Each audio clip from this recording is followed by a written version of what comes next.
Terça-feira. Madrugada. Rio de Janeiro, 1942. O bairro é a Lapa, mas não a Lapa dos cartões postais ou das canções de rádio.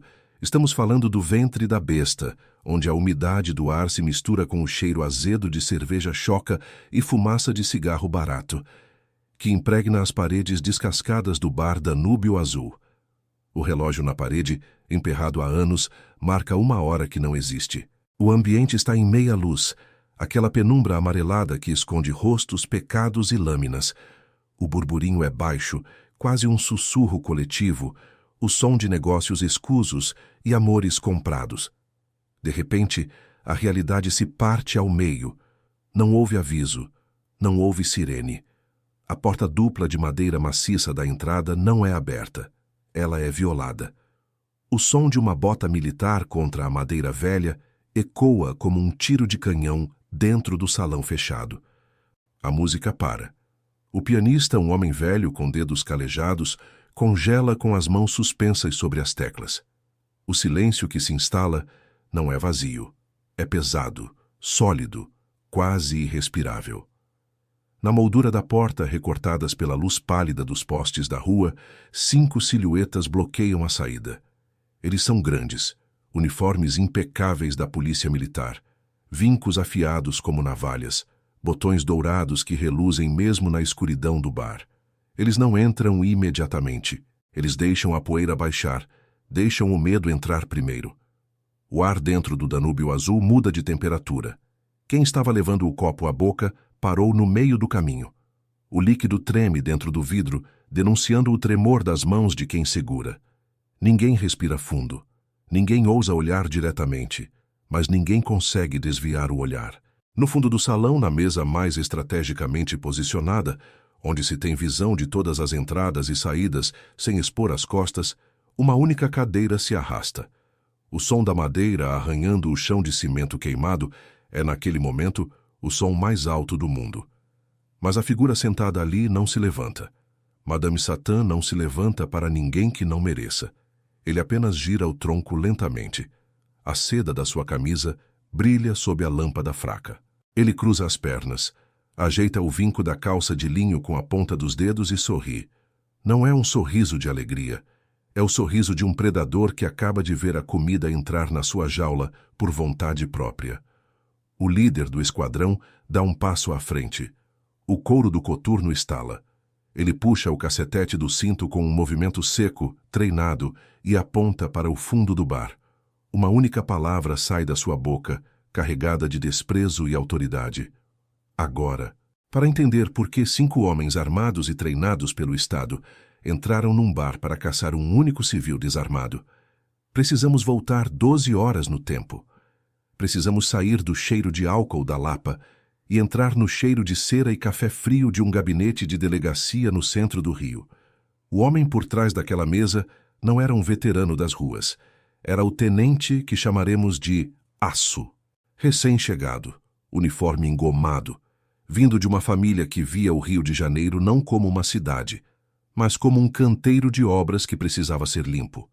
Para o tenente Aço, a Lapa era um tumor.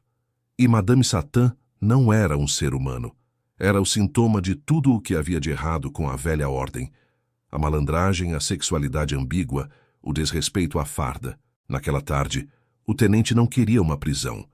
Prisões geram papéis, advogados, fianças. Ele queria uma mensagem. Ele selecionou 5 nomes. Não os mais inteligentes, mas os maiores. Homens que seguiam ordens sem perguntar o porquê. A missão não era trazer João Francisco dos Santos algemado. A missão era quebrá-lo. A ordem foi clara. Entrar, humilhar, bater até que ele não conseguisse ficar de pé. E depois, só depois, arrastar o que sobrasse dele pelas ruas da Lapa para que todos vissem que o rei do tabuleiro sangrava como qualquer outro. O tenente Aço cometeu o erro clássico dos burocratas. Confundiu a patente no ombro com a autoridade real. Ele achou que estava lidando com um bandido comum. Ele não sabia que estava declarando guerra a uma instituição. Entre os 5 soldados escolhidos havia um garoto. Vamos chamá-lo de Soldado Cordeiro. Vindo do interior, olhos arregalados, a farda ligeiramente larga nos ombros magros. Cordeiro tinha ouvido as histórias. Ele sabia que Satã, diziam as lendas, tinha o corpo fechado, que navalhas quebravam na pele dele. Enquanto os outros 4 soldados riam e batiam os cacetetes nas mãos, antecipando a violência, Cordeiro sentia um nó frio no estômago. Ele não queria estar ali. Ele olhava para a própria farda com orgulho, sim, porque aquilo significava que ele era alguém, que ele não estava mais na roça. Mas ele sentia, no fundo da alma, que aquela farda não era uma armadura mágica. De volta ao bar, o tempo parece se arrastar em câmera lenta. Os 5 soldados começam a avançar. Eles não caminham em linha reta. Eles reivindicam o espaço.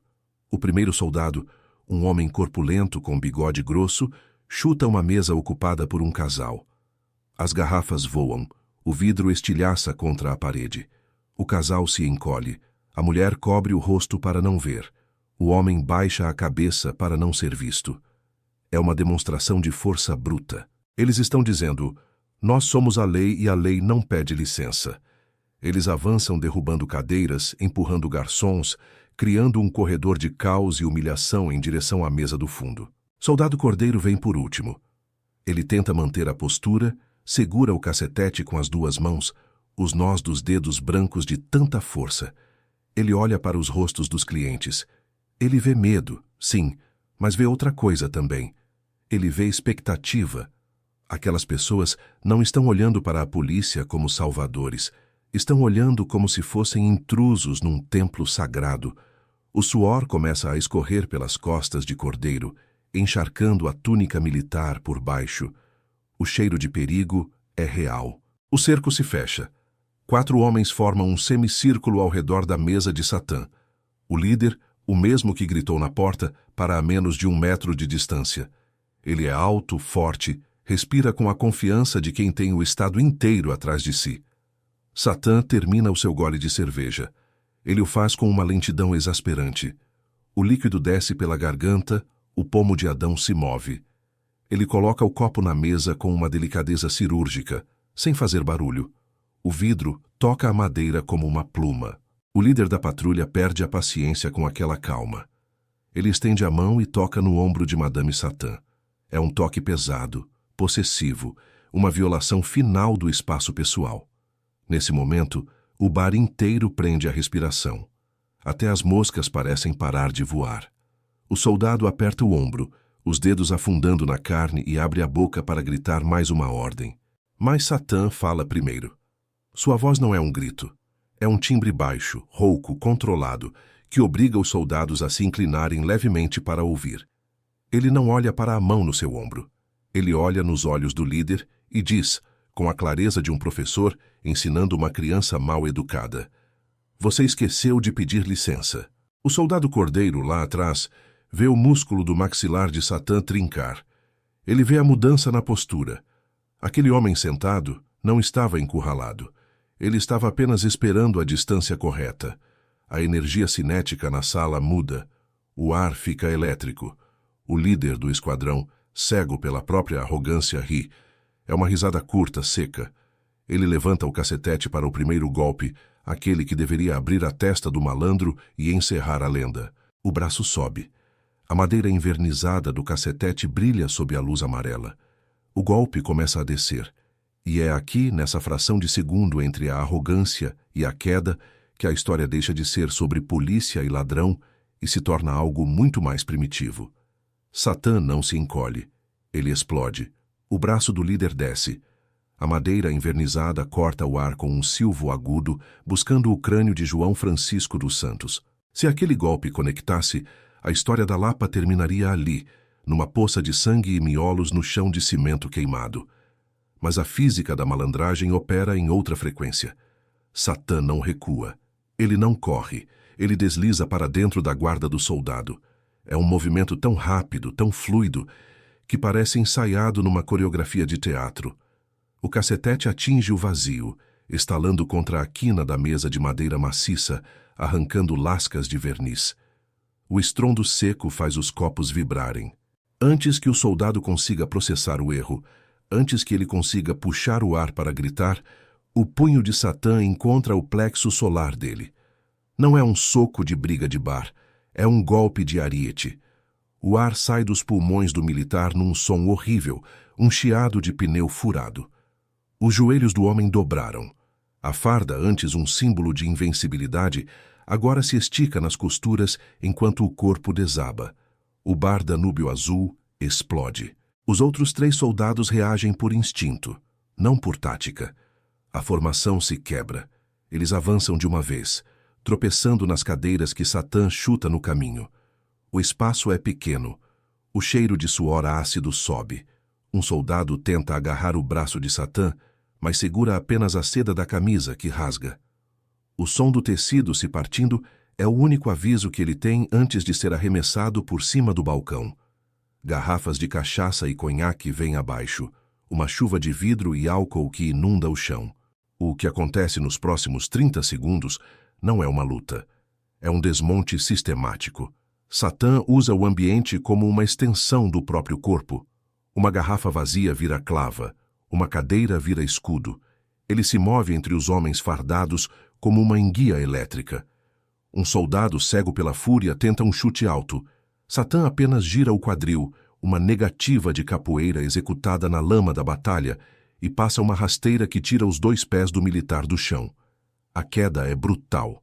A cabeça bate no piso com um som oco definitivo. 3 homens no chão, gemendo, tentando encontrar ar, tentando entender como a gravidade parou de funcionar para eles. O 4º homem, vendo o massacre, hesita por um segundo. Foi o erro fatal. Satã encurta a distância, segura-o pela gola da farda impecável e desfere uma cabeçada.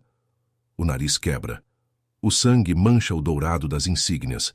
Ele cai sobre os companheiros, formando uma pilha grotesca de uniformes verde-oliva e coturnos sujos. Silêncio. Um silêncio absoluto volta a reinar no Danúbio Azul. A poeira dança nos feixes de luz. O som da respiração pesada de Madame Satã é a única coisa que se ouve. Sua camisa de seda está aberta, o peito brilha de suor, os punhos estão fechados. Ele olha para a pilha de corpos. Nenhum se mexe para levantar. A hierarquia foi redefinida. Então ele se vira. Lá na porta, congelado, está o soldado Cordeiro, o menino do interior. Ele segura o cacetete com as 2 mãos, como se fosse um crucifixo diante de um demônio. Ele treme. O tremor começa nos joelhos e sobe até os dentes, que batem audivelmente. Ele viu 4 homens maiores e mais maus do que eles serem quebrados como gravetos. Ele sabe que é o próximo. A plateia do bar, os garçons, as damas da noite, os malandros, todos olham para Cordeiro. Há uma expectativa de sangue. A regra da rua diz que não se deixa testemunha ilesa. Satã caminha em direção ao garoto. Seus passos são pesados, ecoando no chão molhado de bebida. Ele para a 2 palmos do rosto do soldado. O cheiro de sangue e adrenalina que emana de Satã faz o garoto fechar os olhos, esperando o impacto. Mas o golpe não vem. Satã estende a mão e, com delicadeza, segura a ponta do cacetete que o soldado empunha. Ele puxa. O soldado não resiste. A arma cai no chão com um baque surdo. Satã olha fundo nos olhos marejados do recruta e diz, numa voz rouca que carrega mais violência do que qualquer soco: "Você não é homem para usar isso aqui dentro." E então vem a ordem. Não um pedido, mas uma sentença. Tira. Cordeiro pisca, confuso. "O quê?" Ele balbucia, a voz falhando. "A farda", diz Satã, apontando para o peito do garoto. "Tira a farda. Você não merece vestir ela na minha casa." O horror real começa agora. Apanhar seria honroso. Apanhar geraria uma medalha, uma história de guerra. Mas aquilo era a morte social. O soldado Cordeiro, com as mãos trêmulas, leva os dedos ao primeiro botão da túnica militar. A gandola, o símbolo máximo da autoridade do Estado, o tecido que separava ele dos civis, começa a se abrir. Lágrimas quentes escorrem pelo rosto do menino. Ele soluça baixo, ninguém ri. A humilhação é tão profunda que a plateia sente o peso. É constrangedor. É a desconstrução total de um homem. Ele tira a túnica e a deixa cair no chão, sobre a poça de cerveja choca. A camiseta branca de baixo está encardida, furada. Ele parece menor sem a ombreira. A calça. ordena Satã. Implacável. O soldado desabotoa o cinto. O couro range. O barulho do zíper descendo é como o som de uma guilhotina. Ele tira as botas, tira a calça. Fica ali, no meio do salão, tremendo de frio e vergonha, vestindo apenas a roupa de baixo e as meias. Ele não é mais um soldado. Ele é apenas um garoto assustado que queria estar em casa. Satã chuta as roupas para o lado, misturando-as com o lixo do chão. Ele aponta para a porta aberta, para a noite escura da Lapa. Agora suma da minha frente e diga ao seu tenente que a próxima farda que entrar aqui sem convite vai voltar com o dono dentro de um caixão. Cordeiro corre. Ele sai tropeçando pela Rua da Lapa, os pés descalços batendo na pedra portuguesa, chorando alto, uma figura fantasmagórica de cuecas fugindo da própria sombra. No dia seguinte, a Delegacia Central acordou com uma cena que nenhum relatório oficial teve coragem de descrever em detalhes. O tenente Aço estava em sua mesa, esperando o retorno triunfante do seu esquadrão com Madame Satã algemado. A porta se abriu. Mas não trouxe um prisioneiro. Trouxe o soldado Cordeiro, sujo, seminu, encolhido de frio e terror. O tenente se levantou devagar. Ele olhou para o garoto, depois olhou para a rua lá fora. Ele não precisou perguntar o que aconteceu. A ausência da farda gritava mais alto que qualquer palavra. O tenente entendeu, naquele segundo, que tinha perdido.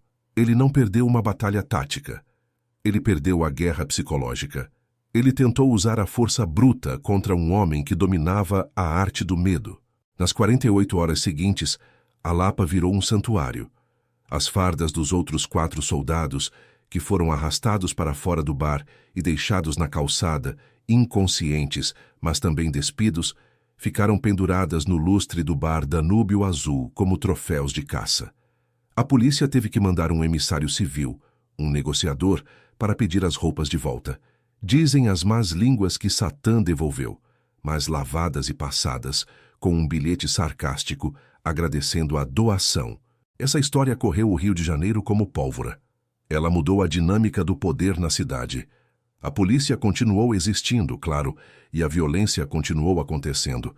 Mas, a partir daquela terça-feira, todo oficial que entrava na Lapa olhava 2 vezes para o fundo do salão antes de levantar a voz. Eles aprenderam a lição mais dura da rua.